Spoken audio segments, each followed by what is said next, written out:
பார்க்குறீங்க? வலதுசாரிகளை பொறுத்தவரையில் பிரிட்டிஷ்காரனோடவே இணக்கப்போக்க கடைப்பிடிச்சவங்க.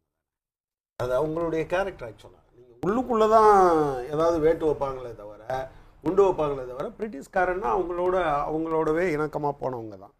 ரவியை பாவம் இவங்க எல்லாரும் வந்து ஆர்என் ரவியை திட்டிகிட்டு இருக்காங்க. ஆர்என் ரவி ஒரு அடியாள். ஆக்சுவலாக உண்மை அடியாளுங்க. ஏன் வேற என்ன சொல்லலாம்னு சொல்லுங்க. புனிதர்னு சொல்லட்டுமா இல்ல புனிதர்னு சொல்லட்டுமான்னு கேட்கிறேன். இல்ல நீங்க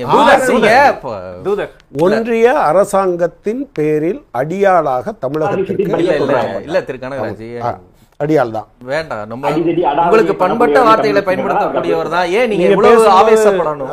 ரஞ்சித், நீங்க பேசும்போது ஒரு வார்த்தை கூட பேசல. ஓகே, ஒரு வார்த்தை கூட பேசல.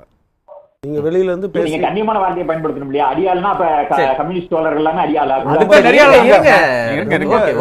மேற்கு வங்கத்துல எத்தனையோ மேற்கு வங்கத்துல கம்யூனிஸ்ட் ஆட்சியில எத்தனையோ RSS கொல்லப்பட்டாங்க. பினராயி விஜயன் மேலேயே வழக்குகள் இருக்கு. RSS-க்கும் கம்யூனிஸ்டுகளுக்கும் எத்தனையோ பிரச்சனைகள் வருது. கம்யூனிஸ்டுகள் வந்து கம்யூனிஸ்டுகள் வந்து அடாவடி அடியாக்குன்னு சொல்ல முடியுமா? காந்திய கொன்னவங்க உங்க ஆளு.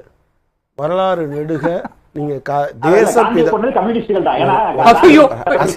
அசிங்கமா இல்லையா? ரஞ்சித் அடுத்த ரவுண்ட் பேச விட மாட்டேன். ரஞ்சித் அடுத்த ரவுண்ட் பேச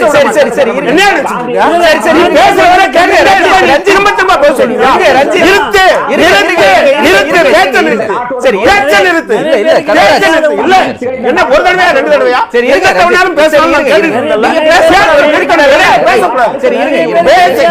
பேசக்கூடாது. இடையில பேசக்கூடாது. அதாவது யார் பேசினாலும் எவ்வளவு மோசமா பேசினாலும் கேட்டுக்கிட்டு இருக்கமா? அதுக்கு அர்த்தம் எங்கிட்ட எல்லாம் எதுவும் இல்லை. நீங்க ரொம்ப கூர்மையான வார்த்தையை பயன்படுத்தினது வந்து அவங்க அப்ஜெக்ஷன் தெரிவிக்கிறாங்க. பேசக்கூடியவரும் கிடையாது. ஏன் எய்தவன் இருக்க அம்பை நோவானேன்னு சொல்லுவாங்க. ரவி எய்யப்பட்ட அம்புதான். எய்தவர்கள் அமித்ஷா, நரேந்திர மோடி. உண்மையில் என்னென்னா இந்த தீர்ப்பு வந்த உடனே தமிழிசை, அண்ணாமலை, ராஜா இவங்கெல்லாம் மன்னிப்பு கேட்டிருக்கணும். நீங்கள் வந்து சட்ட விரோதமாக செயல்பட்டீர்கள், அதானே அதுக்கு அர்த்தம். ஆளுநருக்காக பாஜக ஏன் மன்னிப்பு கேட்கணும்? அவங்க தரப்புல இருந்து இன்னைக்கு ஸ்போக்ஸ் பர்சன் கூட வரல. எங்களுக்கு அதுக்கு என்ன சம்பந்தம்ங்கிற அளவுல தான் அவங்க நிற்கிறாங்க. இதுவரை ஆர்என் ரவியை ஆதரிச்சு இவங்க பேசுனதே இல்லையோ?